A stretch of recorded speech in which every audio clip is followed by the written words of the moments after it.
작은 것을 소중히 여기는 지혜. 차별 없이. 탈무드에서는 하인이나 노예에게도 주인과 차별 없이 음식을 제공해야 한다고 가르친다. 주인이 안락 의자에 앉으면 하인에게도 똑같은 안락 의자를 주어야 한다. 신분이나 계급이 높은 사람이라고 하여 높은 데에 앉아서는 안 된다. 이스라엘에 갔을 때 나는 전선의 부대장에게 초대받아 그와 함께 식사를 한 일이 있었다. 식사 도중 한 사병이 맥주를 가져왔다. 부대장이 사병들 마실 것도 있는가? 하고 묻자 그는 대답했다. 오늘은 맥주가 얼마 없어서 여기에만 내왔습니다. 그러자 부대장은 이렇게 말했다. 그렇다면 나도 오늘은 마시지 않기로 하지. 이것이 유대인의 전통적인 사고 방식이다. 모든 피는 붓다.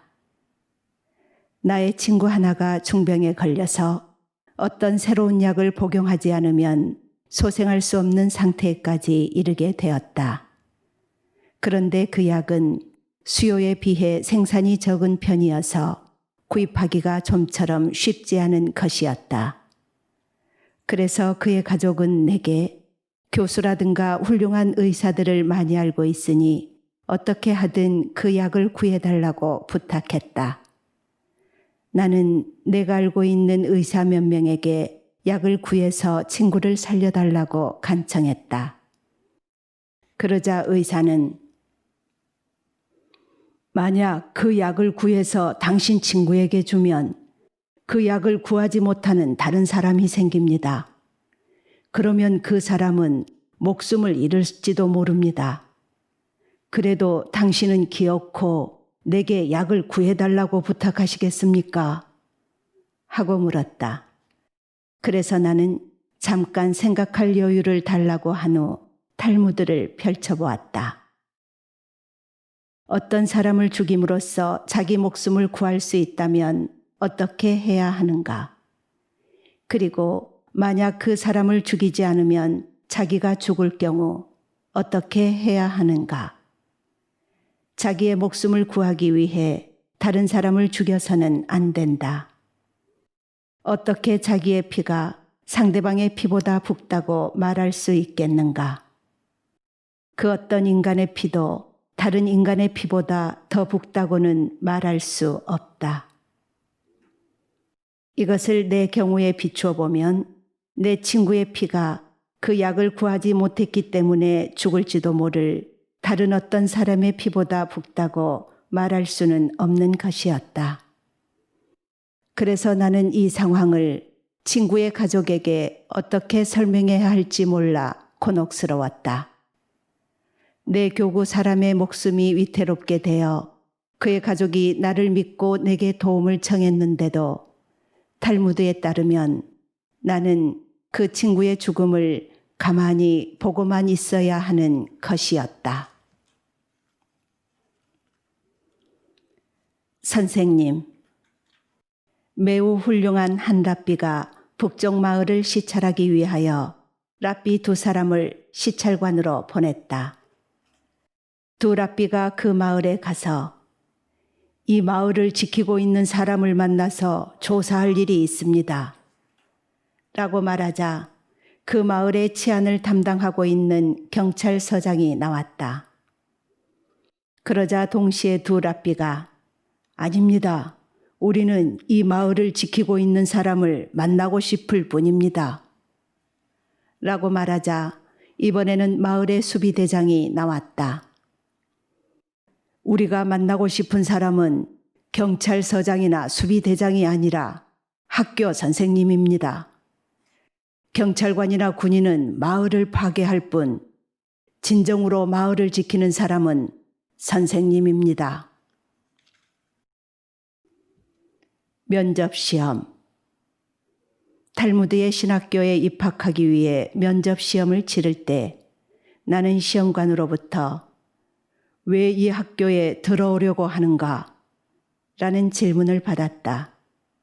그래서 나는 이 학교가 좋아서 그렇습니다. 라고 대답했다. 그러자 시험관이 말했다. 만약 공부만 하려고 한다면 도서관으로 가는 편이 나을 것이요. 학교는 공부를 하는 곳이 아니요. 그래서 이번에는 내가 반대로 시험관에게 물었다. 그렇다면 학교에 꼭 가야 하는 이유는 무엇입니까? 그러자 그는 이렇게 대답했다. 학교에 가는 것은 위대한 인간 앞에 앉기 위해서요. 살아있는 본보기에서 모든 것을 배워야 하오. 학생은 위대한 랍비나 교사를 지켜봄으로써 배우는 법이요. 내가 제일 부자. 이것은 어떤 배 안에서 있었던 이야기다. 배 탄 승객들은 모두 큰 부자였는데 그 가운데 랍비가 한 사람 타고 있었다. 부자들은 서로 자기 재산을 비교하며 자랑하고 있었다.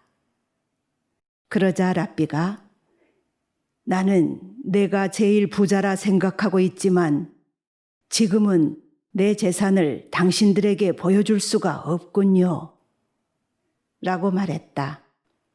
마침 그때 해적들이 배를 습격했다.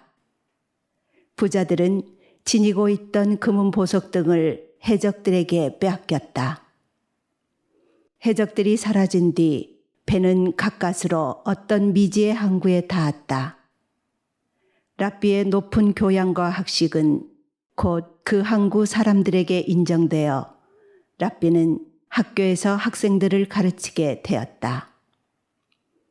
얼마 뒤 이 랍비는 함께 배를 타고 여행했던 지난날의 부자들과 만났는데 비참하게도 그들은 모두 가난뱅이가 되어 있었다. 그들은 랍비를 보고 말했다. 확실히 당신의 말이 옳았어요. 교양과 지식이 있는 사람은 모든 것을 가지고 있는 것과 같아요. 여러 가지 지식은 항상 누구에게도 빼앗기는 일 없이 지니고 있을 수 있다. 이때부터 교육이 가장 중요하다는 말이 생겨났다.